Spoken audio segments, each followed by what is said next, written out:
네, 여러분, 국어일 수업 시작하겠습니다. 이번 시간에는 명사형 어미가 붙을 때 표기를 어떻게 해야 되는지 한번 같이 알아볼 텐데요. 이제 명사형 어미가 뭔가요? 이렇게 물어볼 수 있을 것 같아요. 네, 일단 명사가 뭔지를 우리가 알아야 되는데, 명사에 대해서 한번 지나가는 말로 한번 언급한 적이 있는 것 같습니다. 명사란 사물의 또는 대상의 이름을 나타내는 말이라 그랬죠. 적어볼까요, 한번? 어, 사물이나 대상의 이름을 나타내는 성질의 단어를 명사라고 했어요. 예를 들어서 나무, 해, 자동차 이런 단어들은 명사입니다. 한번 비교를 해볼까요? 명사를 다른 단어랑 비교해보면 한번 동사와 비교해볼게요. 동사란 움직임이나 작용을 나타내는 말을 동사라고 해요. 움직임이나 작용을 의미하는 말, 그런 단어를 동사라고 하는데요. 예를 들어서 뭘 적어볼까요? 달리다 또는 떨어지다 이런 말들은 동사에 해당합니다. 달리다라는 움직임 또는 물이 위에서 아래로 떨어지는 것 같은 작용을 의미하니까요. 이렇게 놓고 본다면 명사와 동사라는 두 품사의 성질이 분명하게 다르다는 걸 알겠죠. 명사란 나무, 해, 자동차와처럼 이름을 나타내는 성질을 가진 단어들의 집합을 명사라 하고요. 동사란 달리다나 떨어지다처럼 움직임이나 작용을 나타내는 단어들의 집합을 동사라고 합니다. 명사든 동사든 모두 단어예요, 단어. 자, 그러고 다시 한번 여기로 와보면 만듦과 만듦 가운데 맞는 표기는 무엇인가요? 라는 질문이죠. 이게 무슨 말이냐면 원래 기본형은 만들다예요. 만들다. 이 만들다를 명사처럼 바꿔주고 싶을 때 뒤에 우리는 뭐뭐 미음 또는 뭐뭐 이라는 말을 붙여요. 이게 대표적으로 그냥 우리 친구들끼리 그냥 뭐 쉽게 하는 말로 너 밥 먹음? 응, 먹음. 이럴 때 쓰는 그 표현들이 다 명사형 표현들이에요. 어, 그냥 이런 겁니다. 이거 재밌음? 재밌음. 이런 말들이 이제 명사형으로 바뀌어진 모습이죠. 그러니까 원래는 동사나 원래는 형용사인데 이걸 명사처럼 바꿔주기 위해 필요한 게 미음이나 다시 미음이나 음과 같은 말들이라는 거예요. 그래서 이 만들다라는 동사를 명사처럼 바꿔주기 위해서 명사형으로 바꾸어줄 때 과연 만듦 또는 만드릴 미음과 어떤 게 맞는 표기일까? 우리는 이제 명사형 표기에서 적절한 한글 맞춤법을 적용시킨 발음 표기를 지금부터 함께 알아볼 겁니다. 먼저 첫 번째 활동부터 해봅시다. 1번 맞는 표기라고 생각하는 고르고 짝이 고른 것과 비교해보자 그랬는데 우리 원격 수업이어서 짝이 없죠. 네, 혼자 해봅시다. 이거 먼저 영상 멈추고 그리고 한번 확인해보세요. 꼭 멈추고 직접 해보세요. 다 해봤죠? 해봤을 거라 믿습니다. 그냥 지금부터 안 멈추고 그냥 보고 있는 사람 속상하네요. 그러면 자, 지금부터 하나씩 봅시다. 빈자리가 없음 모두 발음은 없음이 맞는데 표기를 할 때 비읍, 시옷 그리고 음으로 하느냐 아니면 비읍 그리고 시옷, 음으로 하느냐. 네, 이게 소리 나는 대로 적은 거죠. 얘는 소리 나는 대로 적은 게 아니라 원래 형태를 밝혀 적었어요. 자, 어떤 게 발음 표기인가요? 여러분이 한번 골라보십시오. 이게 발음 표기입니다. 다들 아시겠지만. 마찬가지로 오른쪽은요. 우, 릴, 미음. 여기 마찬가지로 음이에요. 이게 발음 표기예요. 네. 여기서 잠깐 가기 전에 한번 짚고 넘어가겠습니다. 우리 지난 시간에 배웠던 내용들. 우리가 이거 처음 시작할 때 말을 했었어야 되는데 지난 시간까지는 그 표준 발음법에 대해서 우리가 함께 공부를 했거든요. 이번 시간부터는 한글 맞춤법에 대해서 공부를 할 거예요. 표준 발음법이란 써져 있는 표기를 표준어로 발음하는 방법에 대해서 배운 내용이고요. 한글 맞춤법이란 실제 우리가 표기할 때 어떻게 표기해야 되는지에 대해서 배우는 영역입니다. 그렇다면 이 만, 드, 릴, 미음 이거 표준 발음법으로 발음하면 어떻게 발음해야 됩니까? 만, 드름, 뭐 이렇게 발음하면 안 돼요. 만, 듬. 발음은 이렇게 해야 합니다. 이렇게. 왜 그렇죠? 우리 받침에 겹받침이 오면 릴, 미음이 왔네요. 그러면 둘 중에 하나는 떨어져야 하나 그랬죠? 일반적으로는 앞에 오는 소리가 살아남지만 리을, 피읍, 리을, 미음, 리을, 기역 이 세 개의 경우에는 앞에 오는 게 사라지고 뒤에 있는 자음 소리가 남아있는다 그랬죠? 그래서 이 단어의 표준 발음은 만듬입니다.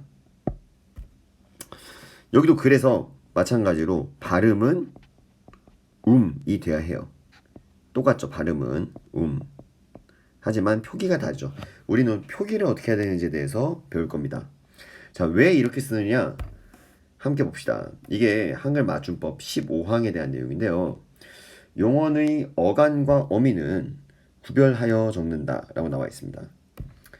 자, 이거 보는 순간 또 용언이 뭔지, 어간이 뭔지, 어미가 뭔지 또 이제 마음이 답답해지죠.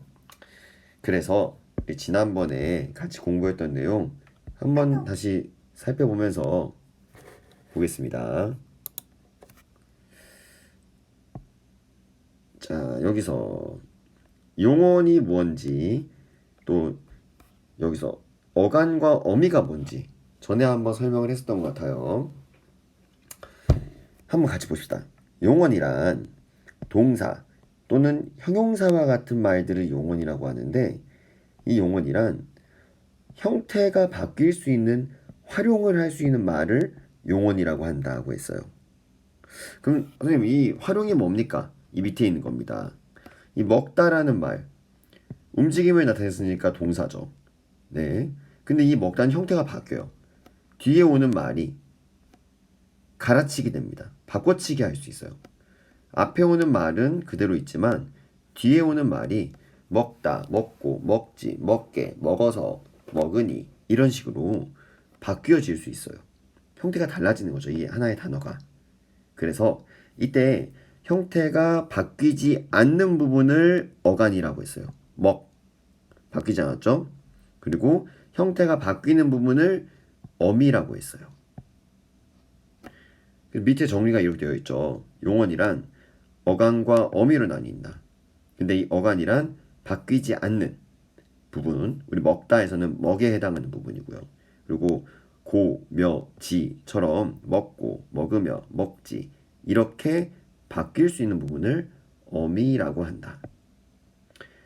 형용사도 마찬가지입니다. 동사뿐만 아니라 형용사도 성질이나 상태를 나타내는 단어의 집합을 형용사라 한다고 했는데 예쁘다는 형용사죠. 자, 그렇다면 얘도 예쁘며, 예쁘지, 예쁘나, 예쁘도록 이런 식으로 앞에 있는 부분은 바뀌지 않으면서 뒤에 있는 부분만 바뀌도록 형태 바뀜이 가능합니다. 활용할 수 있는 거죠. 이런 형태 바뀜을 활용이라고 한다겠죠. 그래서 여기서 마찬가지로 바뀌지 않는 부분을 어간, 바뀌는 부분을 어미라고 나눌 수 있습니다. 이제 용언이 무엇인지 그리고 어간과 어미가 무엇인지 정리했죠? 다시 넘어갑니다. 용언의 어간과 어미는 구별하여 적는다. 얘는 섞이면 안 된다는 말이에요. 봅시다. 먹다, 먹고, 먹지만. 어간은 먹이죠. 먹이죠. 먹이에요. 근데 뒤에 오는 어미는 다, 고, 지만 달라집니다. 근데 이때 명사형 어미 이 올 경우 소리 나는 대로 적으면 금 이렇게도 적을 수 있을 것 같지만 그렇지만 원래 어간의 형태를 고스란히 밝혀 적어줘야 된다 이 말이에요. 구별하여 적는다는 건 딱 끊어져야 한다는 말입니다. 딱 끊어졌을 때 지금 이 기억은 어간에 있는 기억이에요. 이 금에 있는 이 기억은 어간에 있는 기억이니까 끊어졌을 때 어간의 일부가 나뉘지 않아요. 그래서 다시 이런 식으로 적어주어야 어간과 어미가 음절 단위로 구별될 수 있다. 이 말입니다. 이해가시죠? 자, 넓다도 마찬가지죠. 넓다.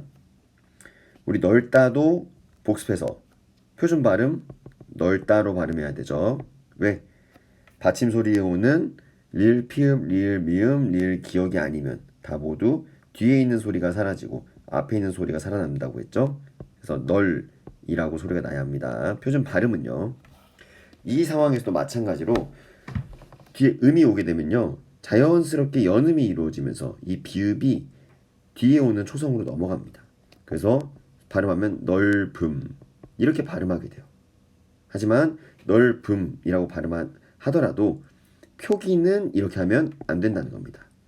한글 맞춤법에 의해서 표기를 할 때에는 어간은 어간대로 너, 리을, 비읍 그리고 어미는 어미대로 나누어 주고 적어야 한다 이 말이죠.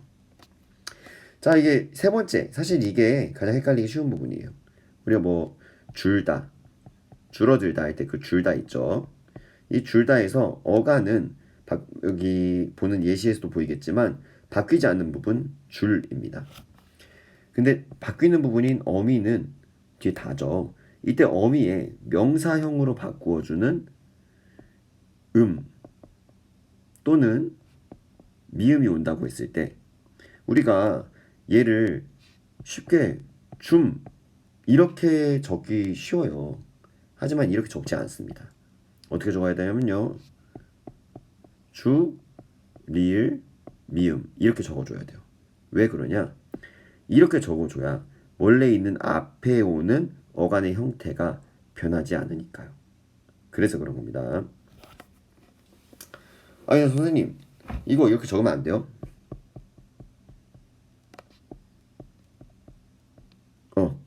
이렇게 적으면 안 되나요? 생각할 수도 모르겠는데 일단 원칙은요. 밑에 받침 소리가 리을 미음이라는 받침은 존재하고 있거든요. 우리 국어에. 그 경우에는요. 이렇게 나눠주지 않고 미음이나 음을 넣어준다 그랬잖아요. 왜 이렇게 글씨가 이상하네? 미음이나 음을 넣어준다 그랬는데 일단 있을 경우에는 앞에 오는 미음을 넣어주는 게 원칙으로 들어있어요. 그래서 줄다에 여기에 미음이 들어갈 수 있다면 주, 리을, 미음 적어주는 겁니다. 근데 위에는 못 들어가죠. 왜 그러죠? 우리말에 너, 리을, 비읍, 미음 들어갑니까? 안 되죠. 여기도 마찬가지예요. 기역, 미음 됩니까? 이런 말이 있나요? 없죠. 그래서 안 됩니다. 우리말에 리을, 미음은 있어요. 리을, 미음이라는 받침, 겹받침은 존재하죠. 그래서 리을이 올 경우에는 미음을 넣어줍니다. 요것만 한번 유념해 두세요. 자, 1과 2의 활동을 바탕으로 해서 잘못된 부분을 찾아 바르게 고쳐보자. 고쳐볼까요? 다희와 선화가 함께 만듦. 할머니께 생신 축하드려요. 많이 보고 싶어요. 보면 그냥 어색한 부분이 빡 느껴지죠? 지금 바로 고쳐보세요. 바로 고쳐보세요. 봅시다. 어색한 부분 같이 고쳐봅시다. 자, 처음에 여기가 어색하죠? 원래 이 만듦, 요 위에서도 있었지만 원래 기본형은 만들다. 여기서 어간, 만들이죠. 어미, 만들다의 다예요. 그러면 여기서 어간은 그대로 남아 있어야 되고 어미만 바뀌어야 되는데 어미가 명사형 어미, 미음 또는 음이 와야 되는 거죠. 자, 그 과정에서 일단 이 어간 말에 받침이 리을이니까 우리 말에 리을 미음이 있다 그랬죠. 그러면 이거 넣어줍니다. 어떻게 될까요? 만, 드, 리을 미음 이렇게 적어줍니다. 이해가시죠? 그래서 바르게 고친 표기는요. 만, 드, 리을 미음 이게 바르게 고친 표기예요. 이 만틈을 발음은 똑같이 만틈입니다. 자, 오른쪽도 한번 봅시다. 할머니께 생신 축하드려요. 많이 보고 싶어요. 자, 여기도 어색한 단어는요. 이거예요. 한글 맞춤법을 지키지 않았습니다. 기본형 적어볼까요? 여기에 있는 기본형 쉽다죠. 쉽다. 하고 싶다 할 때 쉽다. 여기서도 마찬가지로 어간에 해당하는 변하지 않는 어간은 10 변할 수 있는 어미는 다. 그러면 어간을 그대로 남겨두고 그리고 나서 뒤에 새로운 어미가 와야 합니다. 여기서는 어미가 어가 왔어요. 그래요. 어요까지 합시다. 그러니까 엄밀한 의미로 요는 어미라 보기 어려운데 그거는 우리가 배울 내용이 아니기 때문에 어요라고 그냥 묶어서 할게요. 대신에 괄호로 두겠습니다. 자, 그러면 이 말을 이제 어요 10과 어요를 결합시킬 때 어떻게 결합시켜야 될까요? 10 그대로 둬야겠죠. 그리고 어요 붙여야겠죠. 이렇게 적어야 합니다. 바꿔 말해서 우리는 오늘 여기에 그냥 예시 자료로 명사형 어미 미음과 또는 음이 오는 경우 그리고 뒤에 여기에 어와 같이 그냥 모음으로 시작하는 어미가 오는 경우 그때 한글 맞춤법의 표기가 어떻게 되는지 함께 알아봤습니다. 다 조건이 있어요. 모두 어간에 받침이 있는 경우입니다. 어간에 받침이 없어요. 예를 들어서 자다 이런 말이에요. 여기에 받침이 없죠? 명사형 만들 때 잠 그냥 적어주면 됩니다. 왜? 비어 있으니까 여기에 미음 넣어주면 되잖아요. 그죠? 근데 여기 받침 소리가 있을 경우에 모음으로 시작하는 말들이 있게 되면 그러면 이 받침 소리가 뒤로 넘어가게 되는 게 아닌가 이렇게 적는 게 아닌가 고민하게 돼요. 또는 소리 나는 대로 적으면 만, 드, 릴, 미음에서 리을이 사라지죠. 소리 나는 대로 적으면. 그래서 이렇게 적는 경우가 많아요. 하지만 원래 어간의 원형을 고스란히 밝혀 적어주는 게 한글 맞춤법의 원칙이기 때문에 그렇게 표기하지 않습니다. 자, 오늘은 뒤에 모음으로 시작하는 어미가 오고 앞에 자음으로 끝나는 어간, 즉 받침을 가지는 어간이 올 때 어떻게 표기하는 게 한글 맞춤법에 따른 발음 표기인지 함께 알아보았습니다. 오늘 수업은 여기까지 하겠습니다. 안녕.